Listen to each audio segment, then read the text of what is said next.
Simply validation বলতে আমরা কি বুঝি? To avoid wrong values, we need to perform validation on forms where users submit some values. যখন user কিছু value form থেকে সাবমিট করে তখন ইউজার যেন রং ভ্যালু সাবমিট করতে না পারে সেজন্য ফর্মটাকে ভ্যালিডেশন করার প্রয়োজন হয়। স্টার্সের মধ্যে আমরা এই ভ্যালিডেশনটা তিনটা পদ্ধতিতে করতে পারি। 3 ways to perform validation in Stars 2. Way তিনটা হচ্ছে, এক নম্বর হচ্ছে বাই কাস্টম ভ্যালিডেটর, 2 নম্বর হচ্ছে by input validation, built in validator. Input ভ্যালিডেশনগুলো হচ্ছে বিল্ট ইন ভ্যালিডেটর, আর 3 নম্বর হচ্ছে বাই অ্যাজাক্স ভ্যালিডেশন। তো কাস্টম ভ্যালিডেটরের মধ্যে কিভাবে এটাকে করা হয়? এখানে আমাদেরকে একটা ভ্যালিডেটেবল ইন্টারফেস অবশ্যই প্রয়োজন হয়, অর্থাৎ আমাদের যে অ্যাকশন ক্লাসটা থাকবে সেই অ্যাকশন ক্লাসটা অবশ্যই ভ্যালিডেটেবল ইন্টারফেসকে ব্যবহার করবে। তো আমরা অলরেডি আগে দেখলাম যে আমরা যদি আমাদের ক্লাসটাকে এক্সটেন্ড করি অ্যাকশন সাপোর্টকে, তাহলে ওই অ্যাকশন সাপোর্টের মধ্যে অলরেডি ভ্যালিডেটেবল ইন্টারফেসটা আছে। সুতরাং আমরা যখন ভ্যালিডেশন করতে চাইবো ফর্মের মধ্যে, তখন আমাদের অ্যাকশন ক্লাসটাকে এক্সটেন্ড করে নিব হচ্ছে অ্যাকশন সাপোর্ট, ঠিক আছে, and provide the implementation of validation. আর সেকেন্ড পয়েন্টের মধ্যে বলা হচ্ছে যে Stars 2 এর মধ্যে lot of predefined that can be used in Stars 2 application to perform validation. এই ধরনের প্রিডিফাইন্ডগুলোর মধ্যে কিছু আছে বান্ডেল ভ্যালিডেটর। এই বান্ডেল ভ্যালিডেটরগুলোর মধ্যে আছে স্ট্রিং ভ্যালিডেটর, মানে রিকোয়ার্ড স্ট্রিং ভ্যালিডেটর, তারপরে string length validator, email validator, date validator, int validator, double URL এবং রেগুলার এক্সপ্রেশন ভ্যালিডেটর। আর যখন আমরা অ্যাজাক্সের মাধ্যমে ভ্যালিডেশন করব, অ্যাজাক্সের মাধ্যমে ভ্যালিডেশন করলে অবশ্যই আমাদেরকে পেজ রিফ্রেশ করতে হবে না, এবং এইখানে আমরা অ্যাজাক্সের মাধ্যমে জেসন ভ্যালিডেশন ইউজ করতে পারবো। জেসন ভ্যালিডেশন ইন্টারসেপ্টর, অর্থাৎ আমরা বলছিলাম যে অ্যাজাক্সের মধ্যে ইন্টারসেপ্টর আছে, ইন্টারসেপ্টরগুলো যখন ফর্ম সাবমিট হয় তখন ওই ভ্যালুগুলোকে তার অ্যাকশনের কাছে, অ্যাকশন প্রপার্টির কাছে পাঠাই। তো আমরা built in JSON validation, JSON হচ্ছে JavaScript object notation, built in ভাবে জেসন ভ্যালিডেশনের মাধ্যমে আমরা অ্যাজাক্স ভ্যালিডেশন করতে পারবো। তো প্রথমে আমরা দেখি যে কাস্টম ভ্যালিডেশন, বেসিকটা আমরা বোঝার চেষ্টা করি যে এই কাস্টম ভ্যালিডেশন কিভাবে কাজ করে। তো কাস্টম ভ্যালিডেশনের জন্য প্রথমে আমরা বললাম যে এটার জন্য ভ্যালিডেটেবল ইন্টারফেস দরকার হবে, এবং এই ভ্যালিডেটেবল ইন্টারফেস আমরা পাবো হচ্ছে যে আমাদের যে অ্যাকশন ক্লাসটা আছে সেই অ্যাকশন ক্লাসটাকে অ্যাকশন সাপোর্ট ক্লাস এক্সটেন্ড করার মাধ্যমে। এবং অ্যাকশন সাপোর্ট ক্লাস যখন আমরা এক্সটেন্ড করব, তখন ওই অ্যাকশন সাপোর্ট ক্লাসটা ভ্যালিডেটেবল ইন্টারফেসকে ইমপ্লিমেন্ট করে, এবং এটার সাথে সাথে সে ওয়ার্কফ্লো ইন্টারফেস মানে ইন্টারসেপ্টরকে ব্যবহার করে built ইনভাবে।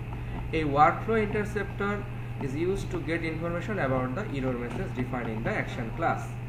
Okay, workflow interceptor checks if there is any validation error or not. It doesn't perform any validation. Validation actually perform করে না, কারণ ভ্যালিডেশনটা আমার নিজেকে করতে হবে, কিন্তু ইন্টারসেপ্টর অ্যাকচুয়ালি চেক করে যে কোনো এরর অ্যাকচুয়ালি আছে কি নাই, ঠিক আছে। তো এগুলো মূলত হচ্ছে আমরা ইনপুট ফিল্ডের উপরে, যে ইনপুট ফিল্ডগুলো আছে সেই ফিল্ডগুলোর উপরে ব্যবহার করতে পারি। কিভাবে ব্যবহার করতে পারি সেটা আমরা একটু দেখি এখানে। যে এখানে আমরা যখন ভ্যালিডেটেবল ইন্টারফেসকে ব্যবহার করব, দ্যাট মিনস আমরা যখন অ্যাকশন সাপোর্ট ক্লাসকে এক্সটেন্ড করব, তখন সেই ক্লাসের মধ্যে যে ভ্যালিডেট যে মেথডটা আছে সেই ভ্যালিডেট মেথডটা অ্যাকচুয়ালি ভ্যালিডেটেবল ইন্টারফেসের মেথড। সুতরাং এই মেথডটাকে আমরা পাবলিক ভয়েড ভ্যালিডেট, এই মেথডটাকে আমরা আমাদের অ্যাকশন ক্লাসের মধ্যে ওভাররাইড করতে পারবো, ঠিক আছে। এরপরে আরেকটা ইন্টারফেস আছে ভ্যালিডেশন অ্যাওয়ার ইন্টারফেস, যেটাও এই ইন্টারফেসটাকেও অ্যাকশন সাপোর্ট ক্লাস আবার ইন্টারনালি ইমপ্লিমেন্ট করে। Can accept the field level এবং অ্যাকশন লেভেল ইরর, অর্থাৎ ইররগুলোকে আমরা দুইভাবে দেখাতে পারি, একটা হচ্ছে ফিল্ড লেভেলে সরাসরি, আর একটা হচ্ছে overall action class level error. তো এরকম ভ্যালিডেশন অ্যাওয়ার ইন্টারফেসের মধ্যে এরকম বিভিন্ন ধরনের মেথড আছে, যে মেথডগুলোকে আমরা ব্যবহার করতে পারি আমাদের অ্যাকশন ক্লাসের মধ্যে, যেমন অ্যাড ফিল্ড ইরর, তারপরে add action error, add action message. তো এই ধরনের বিভিন্ন মেথড আছে। আমরা দেখব যে কিভাবে ভ্যালিডেট মেথডটাকে ওভাররাইড করার মাধ্যমে কিভাবে এই মেথডগুলোর মাধ্যমে ইররের জন্য ডেসক্রিপশন ডিসপ্লে করা যায়। তো এখানে আমরা যে এক্সাম্পলটা দেখছি সেই এক্সাম্পলের মধ্যে প্রথমে আমরা একটা ইনপুট ফর্ম ক্রিয়েট করব, তারপরে এই ভ্যালিডেশনের জন্য যে লজিকটা আছে সেই লজিকটা আমরা আমাদের ওই অ্যাকশন ক্লাসের মধ্যে ব্যবহার করব বা ইমপ্লিমেন্ট করব। কিভাবে?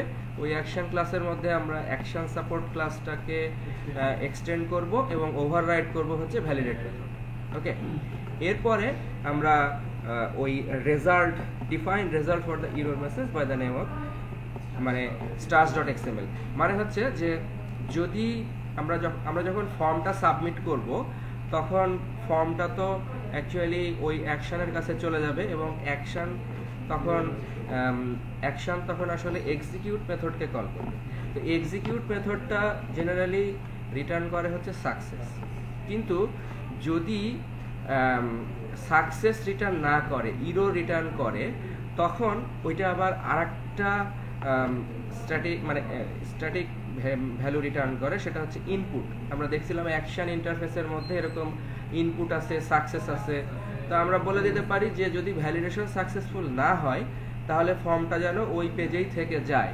এইটার জন্য আবার আমাদেরকে কি করতে হবে, যে ওই নির্দিষ্ট stars.xml এর যে নির্দিষ্ট অ্যাকশনটা ছিল সেই অ্যাকশনের মধ্যে আরেকটা রেজাল্ট অ্যাড করতে হবে। নর্মালি আমাদের একটা রেজাল্ট থাকে সাকসেস, আরেকটা রেজাল্ট আমাদেরকে অ্যাড করতে হবে ইনপুট নামে।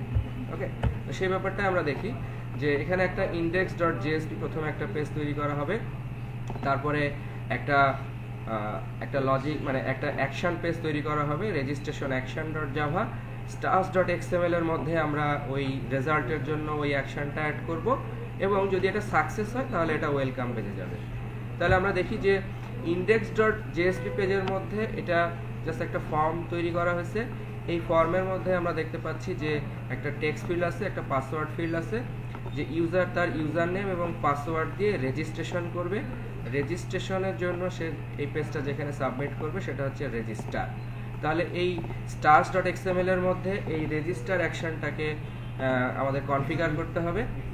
তাহলে এইখানে এসে রেজিস্ট্রেশন অ্যাকশন আমরা এই জায়গাটায় পরে আসি। প্রথমে আমরা দেখি যে stars.xml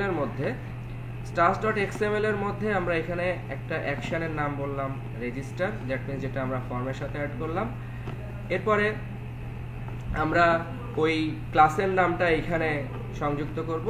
তারপরে আমরা রেজাল্টের মধ্যে বলবো যে রেজাল্টের যদি কোনো নেম না থাকে তাহলে আমরা জানি যে এটা বাই ডিফল্ট সাকসেস। তো এটা যদি সাকসেস রিটার্ন করে তাহলে ওয়েলকামে যাবে, আর যদি এটা সাকসেস রিটার্ন না করে, দ্যাট মিনস ইনপুট রিটার্ন করে, তাহলে এটা ওই ইন্ডেক্স পেজেই থেকে যাবে। তো এই জন্য এখানে নতুন একটা রেজাল্ট অ্যাড করা হলো যেটার নাম হচ্ছে name is equal to input. Okay, আর ওয়েলকাম পেজের মধ্যে আমরা জাস্ট হচ্ছে ইউজার নেমটা দিল বা পাসওয়ার্ডটা দিল সেটা আমরা ডিসপ্লে করতে পারি প্রপার্টি ভ্যালুর মাধ্যমে। এখন আমরা দেখি যে আমাদের যে অ্যাকশনটা আছে সেই অ্যাকশনটা আমরা কিভাবে ক্রিয়েট করব। অ্যাকশনটা ক্রিয়েট করার জন্য প্রথম স্টেপটা হচ্ছে আমরা এক্সটেন্ড করব অ্যাকশন সাপোর্ট ক্লাসকে।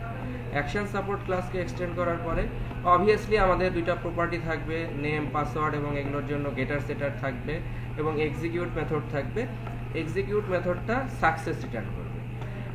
আর এইখানে আমরা এই যে ভ্যালিডেট মেথডটাকে ওভাররাইড করেছি। ওভাররাইড করার পরে এখানে আমার ভ্যালিডেশন লজিকটা এখানে আমাকে ইমপ্লিমেন্ট করতে হবে।